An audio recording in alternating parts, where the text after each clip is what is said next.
Você abra comigo sua Bíblia em Atos dos Apóstolos, capítulo de número 14, o verso é o verso de número 17, e talvez qualquer semelhança não é mera coincidência. Eu vou caminhar de novo pelos mesmos textos que eu caminhei na quinta-feira. Vou caminhar novamente pelos mesmos textos que nós caminhamos na quinta-feira. Então, se você esteve aqui na quinta-feira à noite, você vai receber uma porção dobrada. Se você não esteve, puxa, você vai receber uma bela porção.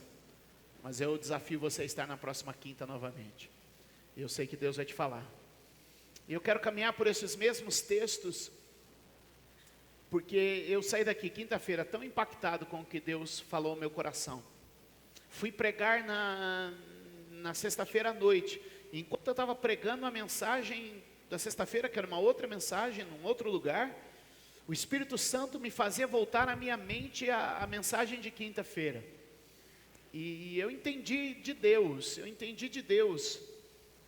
que eu deveria pregar essa mensagem de novo e trazer esses textos de novo. E eu falei, Senhor, mas eu preguei quinta, vou repetir isso no domingo.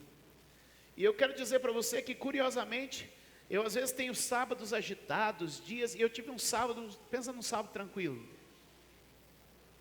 Então não foi falta de tempo para preparar a mensagem, nem falta de oportunidade, mas algo preencheu meu coração e eu senti de compartilhar esses textos de novo com você.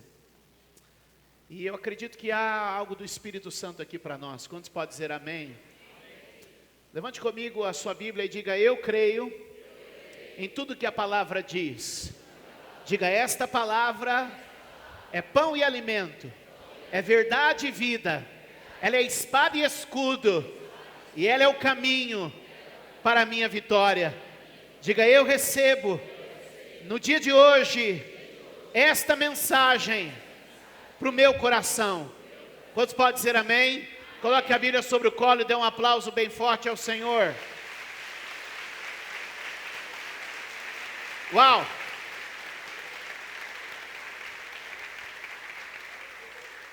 Levante a sua mão e diga, Deus vai se revelar na minha colheita. Diga de novo e mais forte, Deus vai se revelar na minha colheita.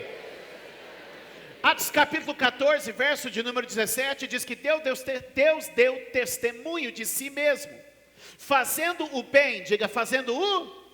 Diga, tudo que Deus faz é bom. De novo e mais forte, tudo que Deus faz é bom. Ei, pare um minuto e preste atenção no que eu vou dizer, deixa o texto na tela. Não imagine que de Deus vem o mal. A Bíblia diz em Tiago que toda boa dádiva, todo dom perfeito vem do Pai das luzes, vem de Deus.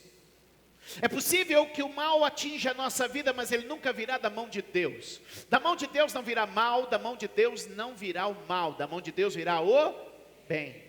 Nos dias de Jó, Jó foi açoitado e assolado pelo diabo. Debaixo de uma autorização? Sim. Debaixo de uma permissão? Sim. Mas nunca da mão de Deus. Não foi a mão de Deus que tocou Jó. Foi a ação de diabo. Quantos entendem isso? Contudo, não deixou de dar testemunho de si mesmo, fazendo o bem, e dando-vos chuva do céu e estações frutíferas, e enchendo-vos de mantimento e de alegria os vossos. Esse é o Deus que eu sirvo. Esse é o Deus a quem eu sirvo. Este é o Deus em quem nós cremos. Este é o Deus em quem confiamos. Este é o nosso Deus. Um Deus que faz o bem, um Deus que envia a sua chuva, um Deus que abençoa a nossa colheita, e um Deus que dá testemunho de si, abençoando a nossa vida e alegrando o coração. Se prepare, porque Deus vai trazer algo novo para a sua história. Quantos podem dizer amém? Amém. Aleluia! E eu quero profetizar em cima desta palavra. Deus vai dar testemunho em 2019, preparando um tempo de colheitas para a sua vida. Diga para quem está perto de você, diga, colheitas são mais espirituais do que você imagina. Colheitas são mais espirituais do que você imagina.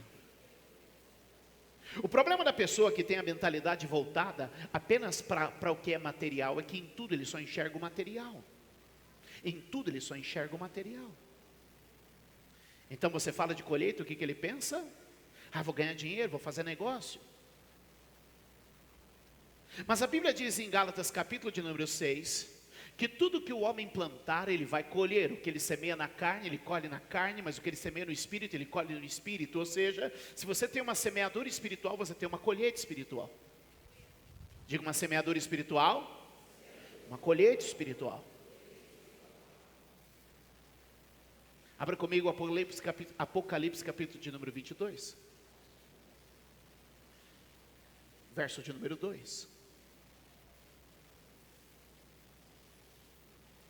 João é levado aos céus, na ilha de Pátimos, e tem a visão onde ele recebe a revelação do Apocalipse. Há muita gente que tem medo do Apocalipse, porque ele associa Apocalipse com final, Apocalipse com catástrofe, Apocalipse com tragédia, Apocalipse com fim. A palavra Apocalipse quer dizer revelação. Apocalipse quer dizer? Ou seja, Apocalipse não é final, Apocalipse é conhecimento. Vocês estão desanimados hoje. Apocalipse é? Ai, eu nem leio o livro do Apocalipse, que me dá um medo. Já viu gente que tem medo do livro do Apocalipse? Já viu gente que quando começa alguma coisa, é o Apocalipse? Deixe-me dizer para você, Apocalipse é uma revelação. Um homem foi levado ao céu e descobriu mistérios. E lá no céu ele viu uma coisa. O que ele viu? Ele viu no verso de número 2 do capítulo 22, ele diz: no meio da rua principal da cidade, de cada lado do rio, estava a árvore da vida, que dá 12 colheitas, dando fruto todos os meses, e as folhas da árvore servem para a cura das nações. Diga comigo, 12 colheitas, frutos todos os meses. De novo bem forte, 12 colheitas, frutos todos os meses. Como Jesus nos ensinou a orar? Como Jesus nos ensinou a orar?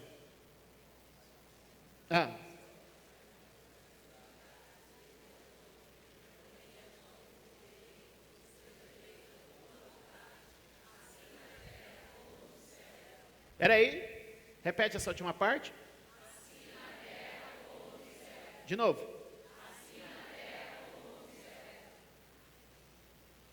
Uma visão do céu tem que ser espelhada na terra.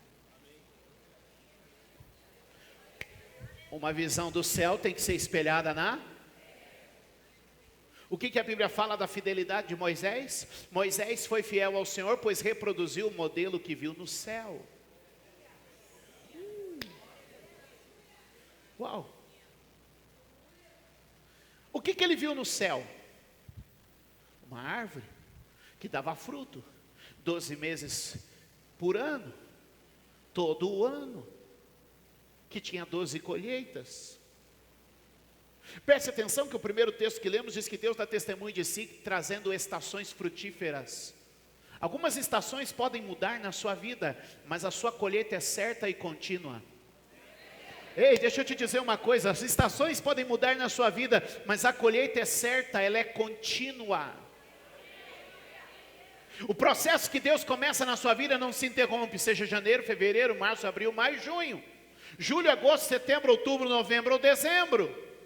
Em todos os meses do ano, Deus tem uma grande colheita anual para mim e para você. Quantos podem dar glória a Deus aqui?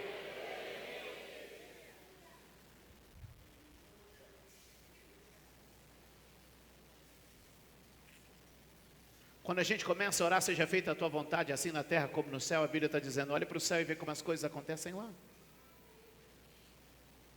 E o que é regado pelo rio de Deus dá fruto. Ei, o que é regado pelo rio de Deus dá fruto. Se a sua vida for regada pelo rio de Deus, ela vai dar fruto. Se a sua família for regada pelo rio de Deus, ela vai dar fruto. Se a sua casa for regada pelo rio de Deus, ela vai dar fruto.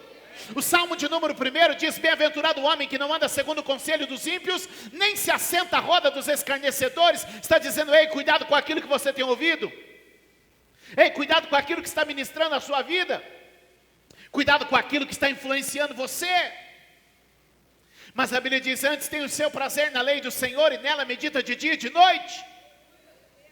E mais uma vez, o que é no céu tem que ser feito na terra, e a Bíblia diz então, que vai ser como? Ele será como uma árvore plantada junto a ribeiro de água, que dá o seu fruto na estação própria, cujas folhas não caem. Ou seja, o que João viu lá em cima deve ser reproduzido na minha vida e na sua vida, se nós mantivermos um rio correndo, meu Deus, se nós mantivermos um rio correndo em nós.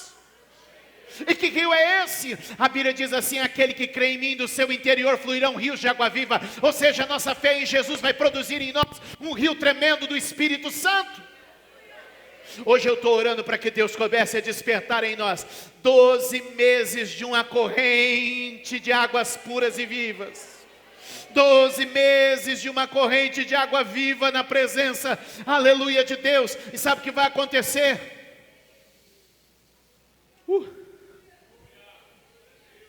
Eu quero profetizar 12 meses de colheita a cada um de nós aqui. Quantos podem dar um aplauso ao Senhor?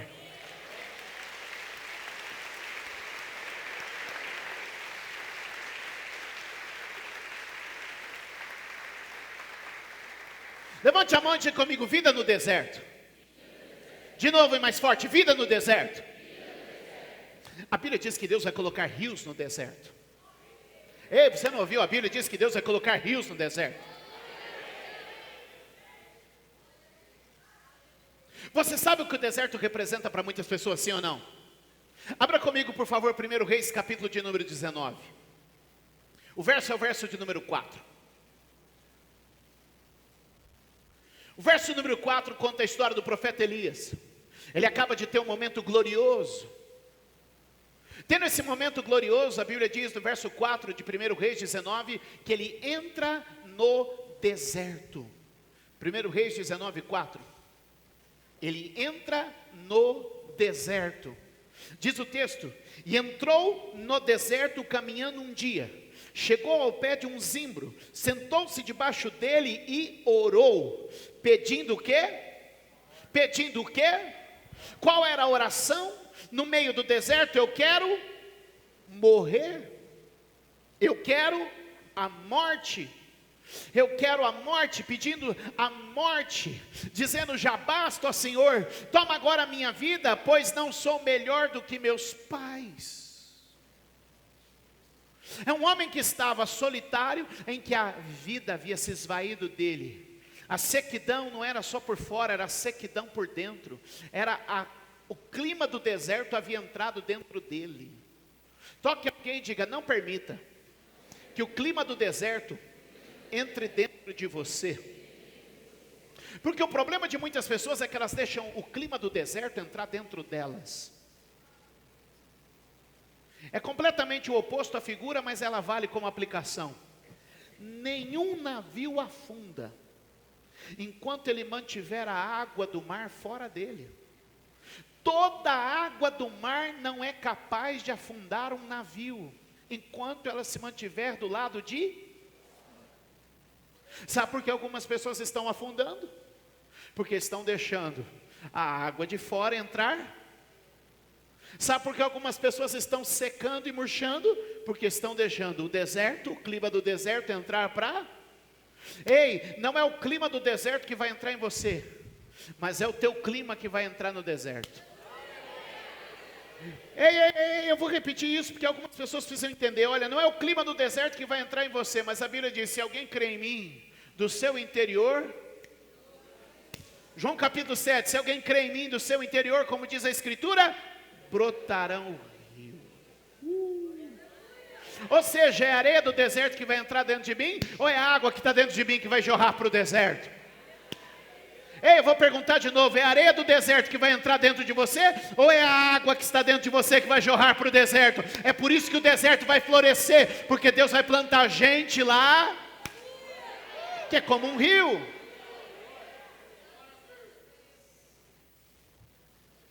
Você tem um rio dentro de você. Você tem um rio dentro de você. Você tem um rio dentro de você. Como que a gente desperta esse rio? Diz o texto, seguindo o verso de número 5.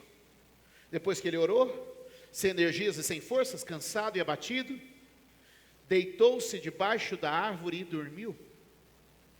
De repente o anjo lhe tocou e disse: levante-se, coma. Levante-se e coma. Elias olhou ao redor ali, e junto da sua cabeça havia um pão assado sobre brasas quentes e um jarro de água.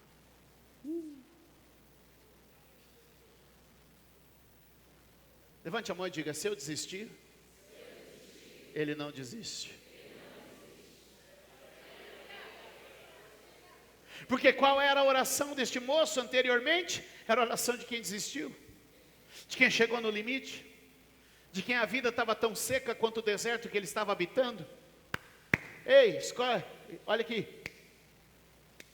o Espírito Santo me manda te dizer essa manhã: ele pagou um preço alto demais por você. E mesmo quando você desistir, ele não desistiu de você. Quando todos desistirem, ele não desistiu de você. Sabe por quê? Porque quem paga sabe o valor. Quem paga o preço sabe o valor. E quem pagou o preço não foi você, quem pagou o preço foi ele. Portanto, ele sabe o seu valor melhor do que você. Quem pagou o preço pela sua vida não foi você, foi ele. Portanto, ele sabe o quanto vale a sua vida. Se você desistir, ele não desiste de você. Se você desistir, ele não desiste de você. Se você desistir, ele não desiste de você. A Bíblia diz que ele comeu do pão e bebeu da água. Verso de número 7, faz o quê? Come o pão, bebe a água. Mas o anjo do Senhor veio a segunda vez porque ele voltou a dormir. Toque alguém e diga: se você demorar, ele te espera.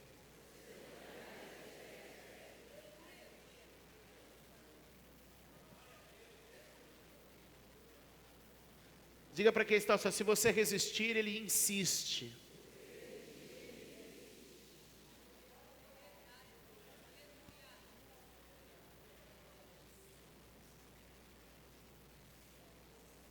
Pô, já mandei pão, já mandei água, já mandei anjo, não levanta. Miserável, vou pegar outro. Gabriel, ele comeu, ele bebeu, mas voltou a dormir. Vamos insistir com ele.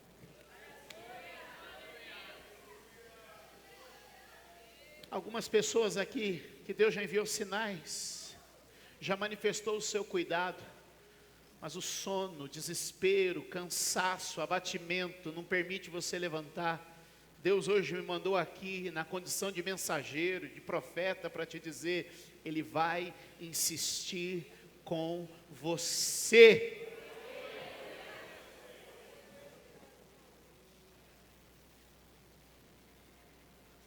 Pega mais um pão. Pega mais um jarro d'água. Leva lá para ele.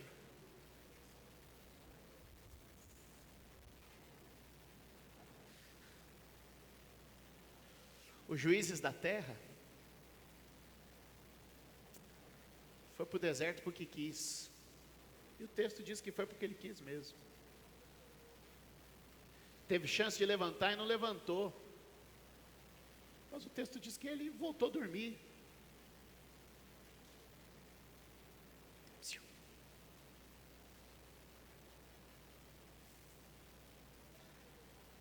Deus está insistindo com gente aqui hoje. Deus está insistindo com gente aqui hoje. E a Bíblia diz que então, verso 7, com a força daquela comida, e o anjo do Senhor veio segunda vez e o tocou, ele disse: levanta e come, porque demasiada longa te será a...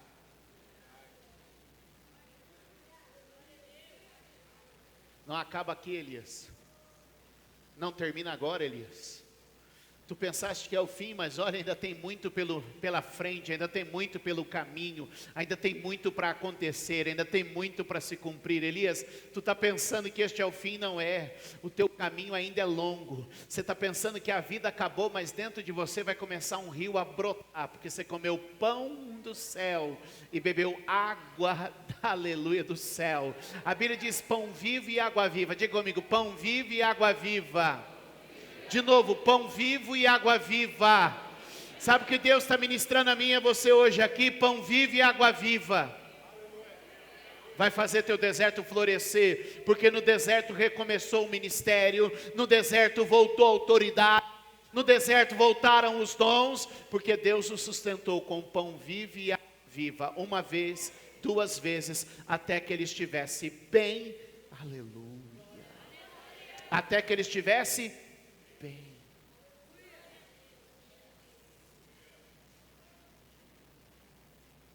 Eu sinto Deus nessa manhã. Eu sinto sua presença aqui.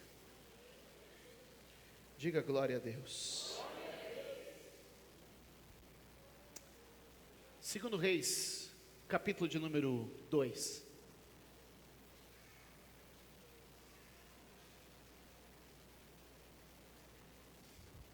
Sobe aqui, França.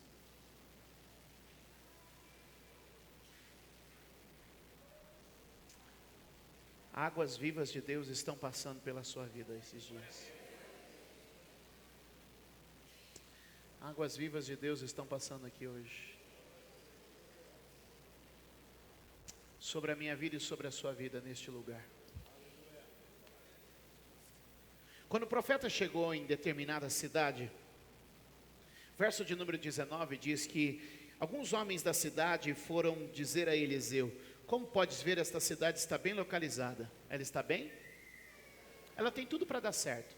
Ela está perto de estradas, ela está junto aí do Rodoanel, ela tem acesso aos portos, ela tem como chegar nas principais rodovias, ela tem acesso a grandes mercados, está entre boas cidades, ou seja, essa cidade tem tudo para dar certo. Mas tem um problema nessa cidade. As águas dela não são boas. A cidade é agradável como vê o Senhor, porém as águas são, e a terra é. Ou seja, esta cidade ela tem tudo para frutificar, mas não frutifica. Ela tem tudo para prosperar e não prospera.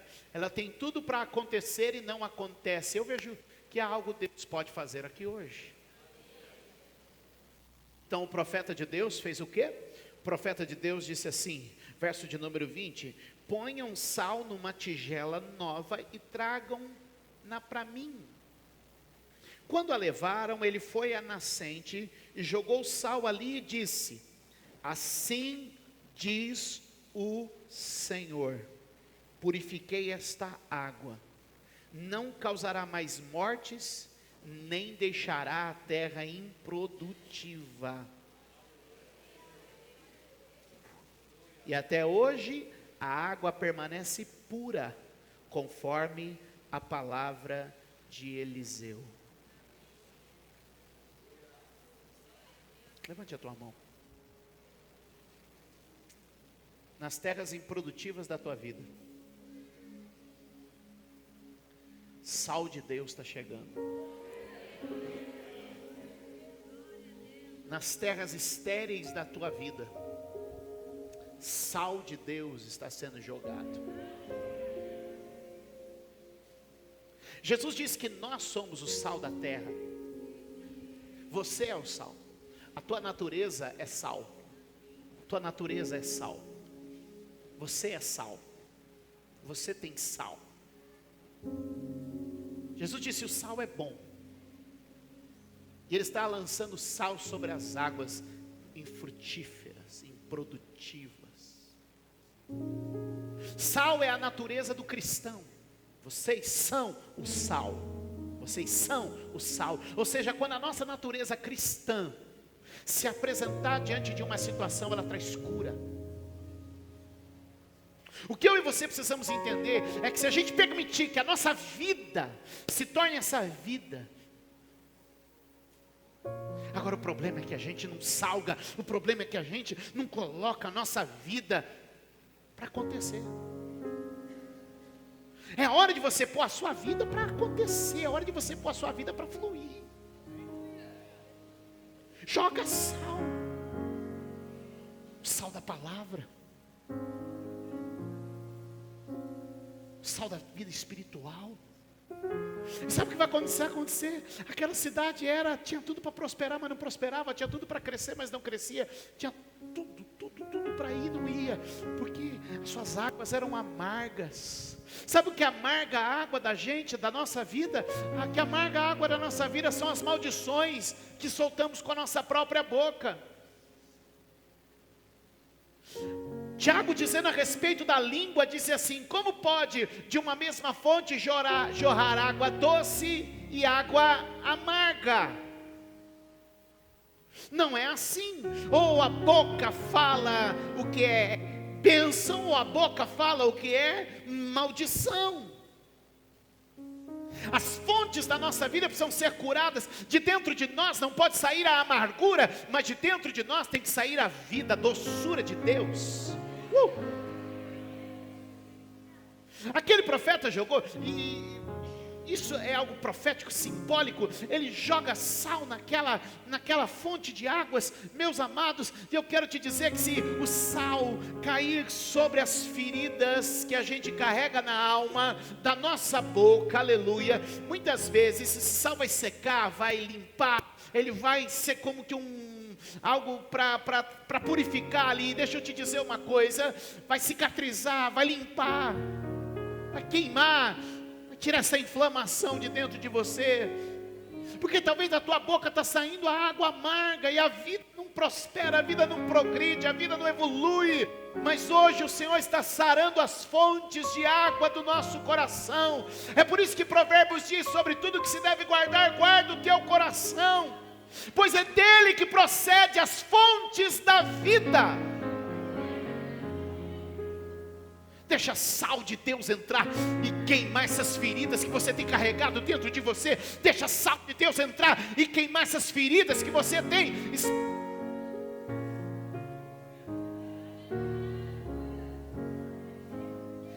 Eu sinto que há algo abundante de Deus vindo sobre a nossa vida. O mesmo livro de 2 Reis, capítulo de número 4, verso é o de número 39. Põe aqui na tela, eu preciso ver mais alguns versículos, olhe para mim. Então dele saiu ao campo a fim de apanhar ervas, e achando uma parra brava, colheu dela a sua capa cheia de colossíntidas, e voltando cortou-as na panela do caldo, não sabendo o que era. Verso número 40, por favor. Assim tiraram para comer os homens, e havendo eles provado o caldo, clamaram dizendo o quê? Homem de Deus, ao quê? A morte na panela. E não puderam comer. Ele, porém, disse: trazei-me farinha. E deitou na panela e disse: tirai para os homens, a fim de que comam. E já não havia mal nenhum na panela.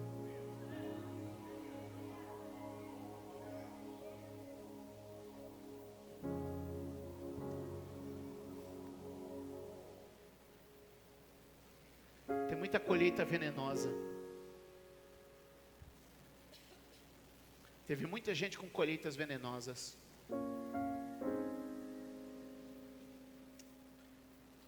Botou tudo isso dentro da panela e fez um caldo.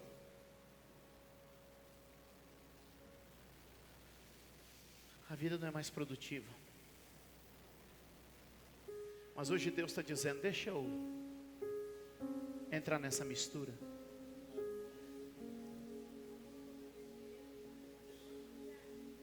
Você pegou um monte de coisa venenosa e foi jogando na panela da sua vida. Deus está dizendo: deixa eu mexer nessa mistura.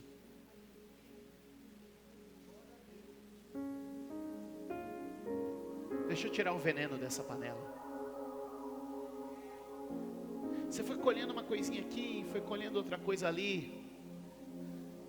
E o que leva a gente a colher essas coisas? Ignorância, falta de conhecimento. A Bíblia diz que o homem não sabia. Ele estava ignorante. O que a Bíblia diz que destrói o povo de Deus? O meu povo está sendo destruído por falta de conhecimento. É a falta de conhecimento que tem feito muita gente colher aqui, colher ali, jogar tudo dentro de uma panela, e a panela se tornou venenosa. Mas Jesus está dizendo: eu vou colocar farinha aí, ó. Eu vou colocar farinha aí, ó. Eu vou colocar o trigo moído. Eu vou colocar a receita do meu pão. E cada um tirou. E o que diz a Bíblia? Que já não havia mais morte na panela.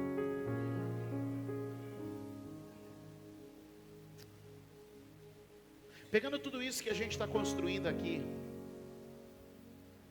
em nenhum momento Deus deixou de dar testemunho do bem.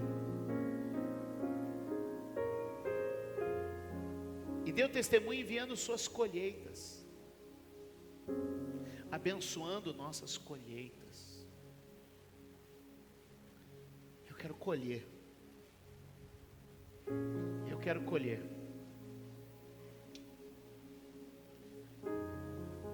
Deus tem para mim. Eu quero colher o que Deus tem para mim. Mas não vai ser amargura e nem veneno. O que Deus tem para nós é bom. As nossas escolhas, os nossos caminhos, às vezes tem trazido amargura, às vezes tem trazido veneno, mas Deus quer gerar vida dentro de nós, como gerou vida dentro de Elias, dando a ele um pão, dando a ele água, dando a ele mais um pão e dando a ele mais água, e ele comeu o pão vivo e ele bebeu água viva, e o que aconteceu?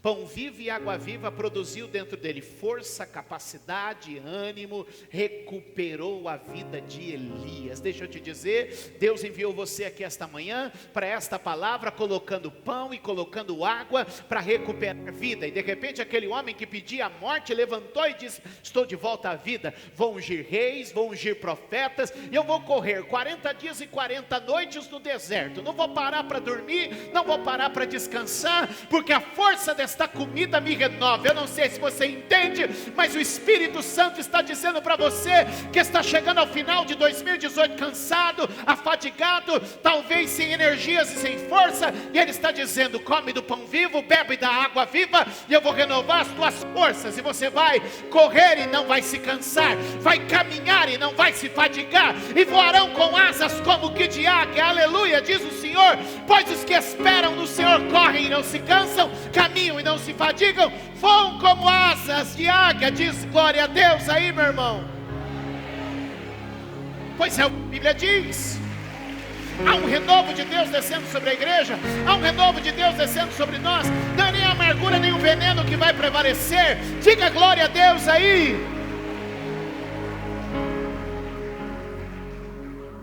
Levante a mão e diga: nem amargura nem veneno. Diga: pão vivo e água viva. Diga: e esta força vai se manifestar em mim.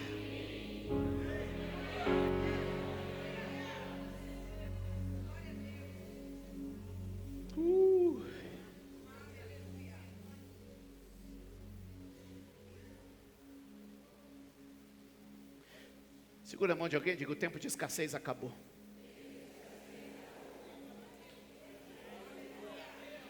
Verso 42 do mesmo capítulo.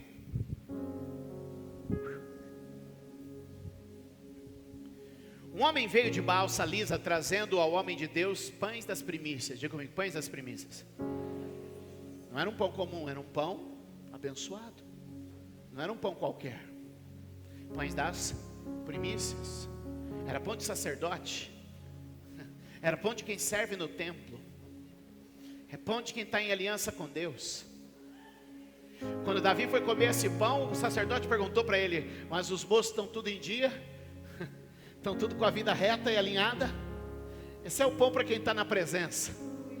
Esse é pão para quem está todo dia na presença. Esse é pão para quem tem cuidado da sua devoção. Posso ouvir um amém? Veio um homem trazendo 20 pães de primícia. Alguém lá, quando fez sua fornada, fez sua colheita, disse assim: ei, esses primeiros pães que eu estou tirando aqui, esta primeira parte da minha produção, eu estou entregando. Leve lá o homem de Deus, leve lá aos profetas que estão reunidos. O que esse homem estava tirando? Ele estava tirando a primícia da casa dele. A primícia da sua casa vai provocar milagres. Levante a mão e diga: a primícia da minha casa vai provocar milagres. Este homem então tira os pães das primícias e leva até o homem de Deus 20 pães de cevada e espigas verdes no seu alforje. Eliseu disse assim: dá ao povo para que coma. Mas o servo de Eliseu, verso 43, disse porém o seu servo, segura aí. É difícil para quem tem a mente de servo. É difícil para quem tem a mente de servo compreender a provisão de Deus. Porque quem tem a mente de servo sempre pensa em escassez. Graças a Deus não recebemos o espírito de servos para outra vez estarmos em temor. Romanos capítulo de número 8. Mas recebemos o espírito de adoção de filhos, pelo qual clamamos Abba Pai. Se somos filhos, somos também herdeiros, herdeiros de Deus e co-herdeiros com Cristo.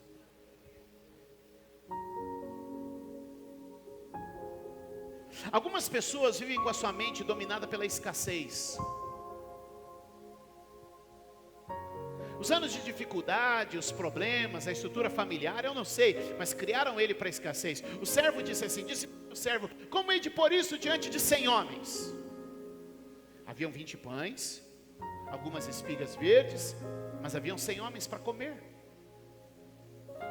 Ele disse: o que eu pôr não dá, o que eu der não vai dar. Toque em alguém e diga assim: quem tem problema com pouco é você. Diga: Deus não tem problema com pouco. Quando os discípulos levaram 5 pães e 2 peixes para Jesus, sabe o que eles disseram? Eles disseram assim: ei, tem aqui 5 pães e 2 peixes, mas o que é isso para tanta gente? Quando Eliseu perguntou à viúva: o que é que você tem em casa? Ela disse assim: tua serva não tem nada. O problema é que você está chamando pouco de nada. O começo, pouco é o começo, pouco é o princípio, pouco é a semente, o pouco é o primeiro passo.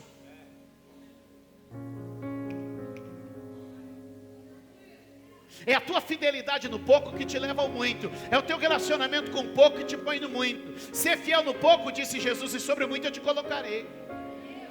O problema é não saber trabalhar com o pouco. É esse que é o problema. Ninguém chega no muito se não aprender a trabalhar com o pouco. É a relação com o pouco que vai determinar o quanto você vai ter ou não. Ele disse assim: coloque diante destes homens os pães. Mas ele disse: não. Como de pôr isso diante de 100 homens? A linguagem de Eliseu é diferente ou não?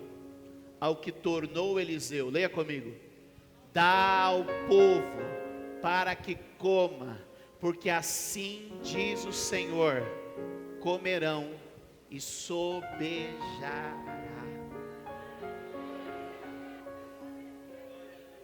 Qual que é a linguagem de um? Não vai dar. Qual que é a linguagem do outro? Vai dar e vai soprar. Qual que é a expressão de um? Não dá. Qual que é a linguagem?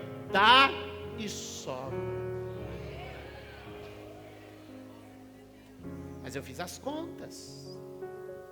Mas eu sei quanto come. Vai dar.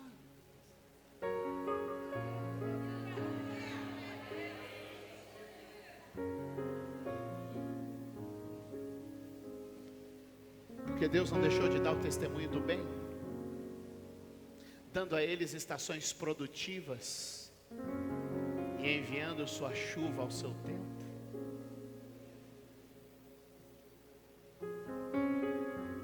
Diz o texto.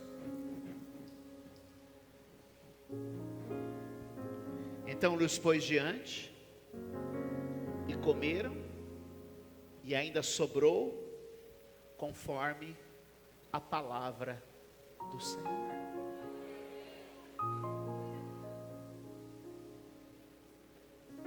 Até quando a gente vai ficar nessa linguagem? Até quando a gente vai ficar temendo? Até quando a gente vai ficar nessa escassez? E Deus está dizendo: plante a sua semente, regue a sua semente, prepare-se para as suas colheitas. 2019,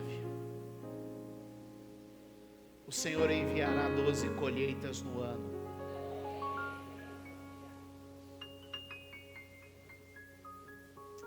Colheitas abundantes, 12 meses de bênção, 12 meses de vitória, 12 meses de milagre.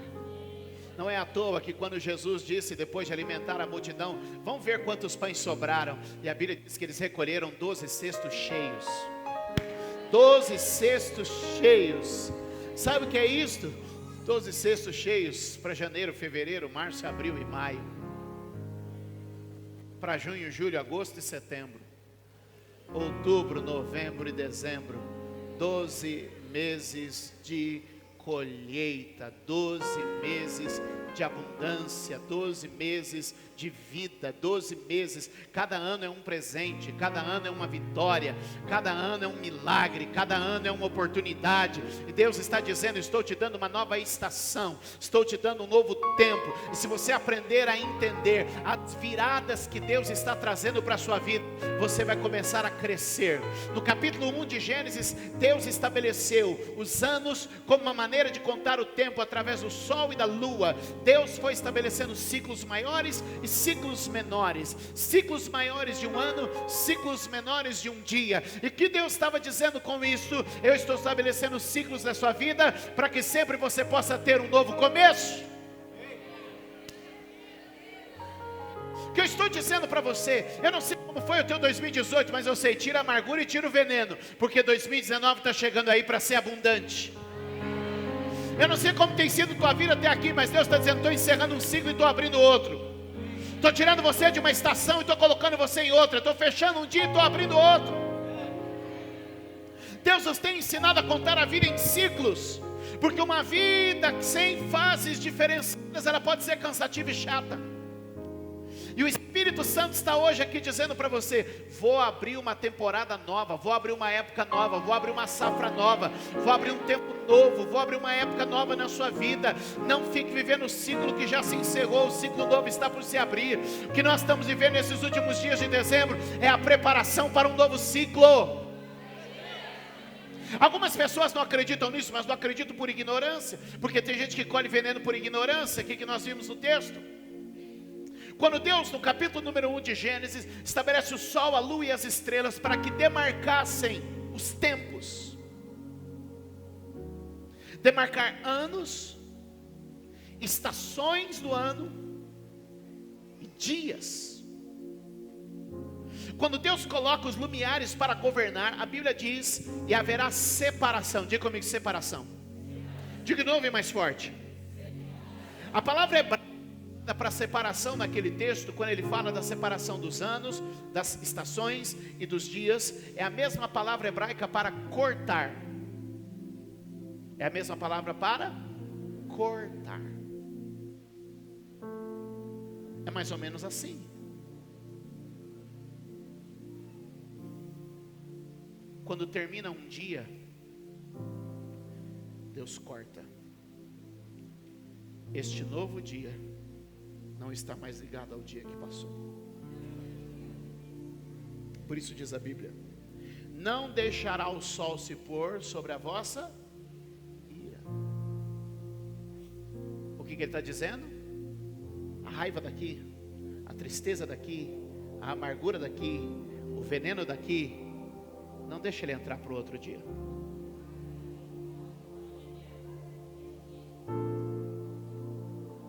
Leia a Bíblia.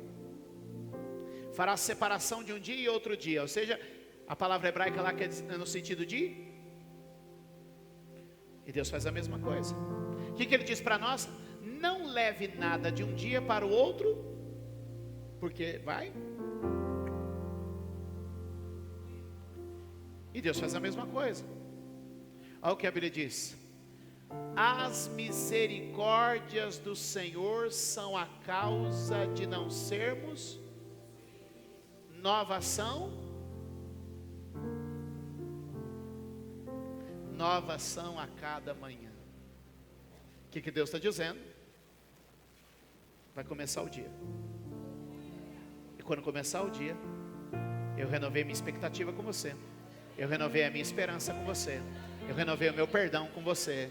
Eu renovei minha aliança com você. Eu renovei minha misericórdia com você.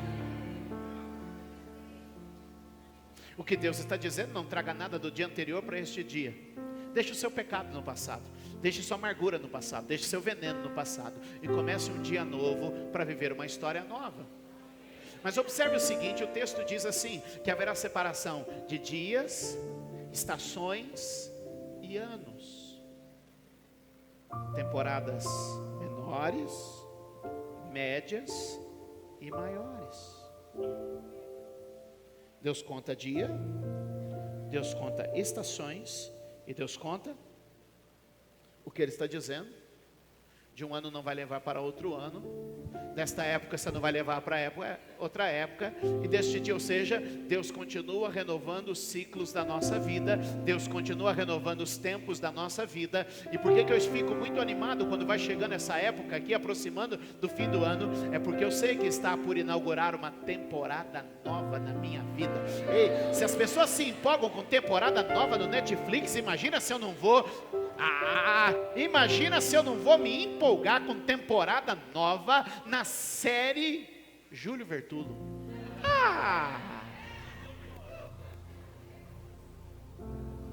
Se as pessoas se empolgam, ficam doidas para ver a série que vai sair, e o que vai sair agora, e qual vai ser a próxima.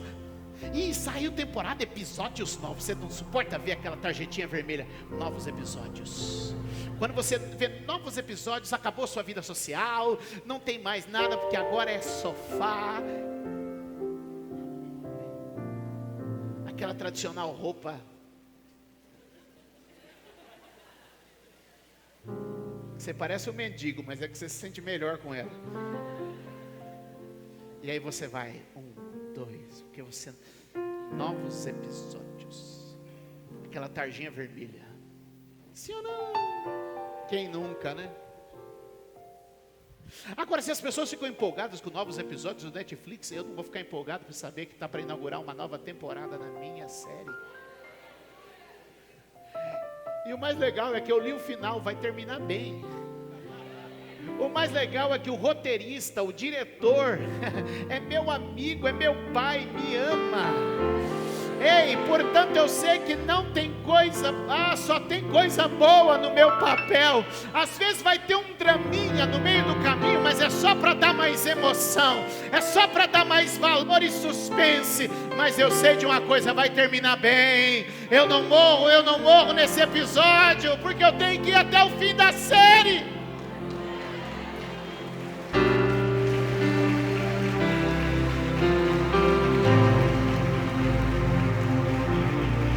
Tire o veneno, tire a amargura, as colheitas são abundantes, o bem de Deus está vindo sobre nós. Mas você vai ficar remoendo essas coisas do passado. Ele está dizendo: tira isso, limpa isso, põe sal, põe farinha, aleluia.